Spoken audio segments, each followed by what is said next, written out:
শুভ সকাল বন্ধুরা। তো আজকে বাড়িতেই শিবের মাথায় জল ঢাললাম। এই হচ্ছে আমার ভোলা বাবা। তো আজকে শিবের মাথায় জল ঢালা হলো বাড়িতে। কিছুক্ষণ আগে ঘুমের থেকে উঠলাম, কারণ শরীরটা ভালো নেই, তো জ্বর। চান টান করে শিবের মাথায় জল ঢালা হলো। জল ঢালার পর প্রসাদ খেলাম। প্রসাদ খেয়ে একটু আলু ভাজা বসিয়েছি। সিজা পড়তে গেছে, পড়া থেকে এসে আবার পড়তে যাবে, তাই একটু আলু ভাজা বসেছি। আলু ভাজা মুড়ি খাবে, খেয়ে পড়তে যাবে।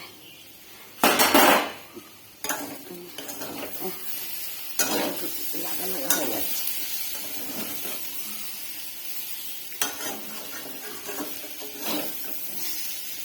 আলু ভাজা মুড়ি খেয়ে পড়তে যাবে।